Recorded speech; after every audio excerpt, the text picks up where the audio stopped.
अभी सबसे बड़ा गौ माता को निभाने के लिए जो प्रश्न आता है वो चारे के बारे में आता है।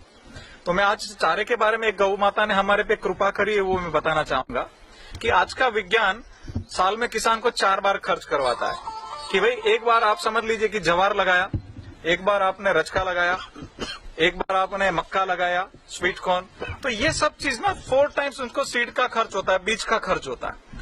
4 बार उनको कल्टीवेशन का डीजल का खर्च होगा, 4 बार उनको लेबर का खर्च होगा।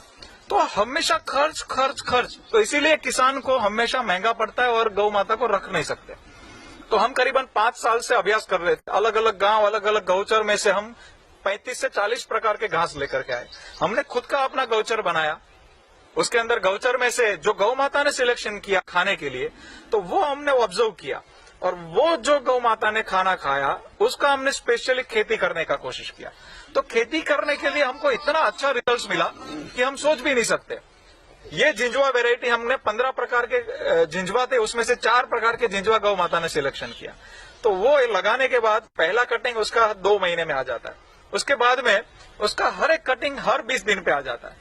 और ये घास लगाने के बाद 30 साल तक जाती नहीं है।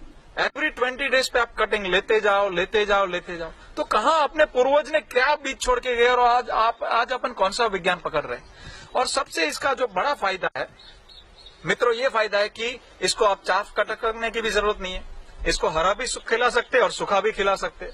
और उससे बड़ा फायदा जो इसका है वो ये है कि ये खाने के बाद 10 से 15% दूध बढ़ जाता है।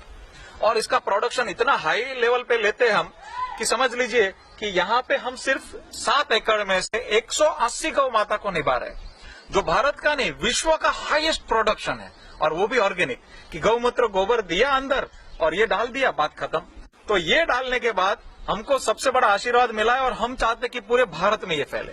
करीबन अभी 1200 गौशालाएं वेटिंग में, हम सबको ये मुफ्त दे रहे और 300 गौशाला में ऑलरेडी जा चुका है।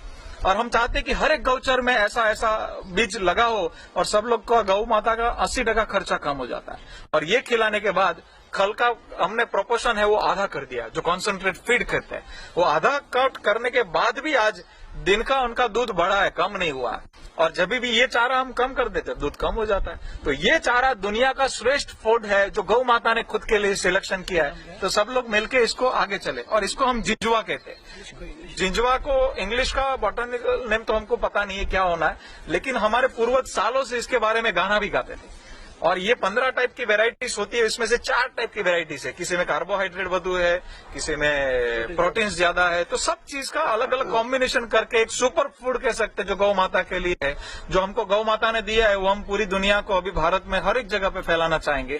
तो ये घास लगाने के बाद आपकी गायों में एक साल में कोई डिजीज या कुछ नहीं, ये डिजीज बिल्कुल कम रहेगा। बल्कि मैं ये कहूंगा कि ये सुपर फूड है, सिर्फ खाने के लिए सुपर फूड नहीं है, उसके हेल्थ के लिए भी सुपर फूड है। जैसे कि इसकी प्रकृति ठंडी है तो उसको दूसरा बच्चा देने के लिए भी टाइम पे होगा। इसका खाने की ठंडक है तो दूध में भी वो गुण उतरेगा तो इंसान में भी हो जाएगा। तो इसकी जो ना आज का विज्ञान कहता है कि आप ल्यूशन खिलाओ, रचका खिलाओ। तो हम कहते हैं कि 60 साल पहले सिर्फ ये तो बैल और घोड़े को ही खिलाया जाता था। तो उसकी प्रकृति गर्म है, तो उसको समय समय पे उसकी साइकिल मेंटेन करने के लिए और उसका दूध बनाने के लिए ये सबसे बेस्ट चीज है, वो हमको जो नजर में आई है। ग्रेट,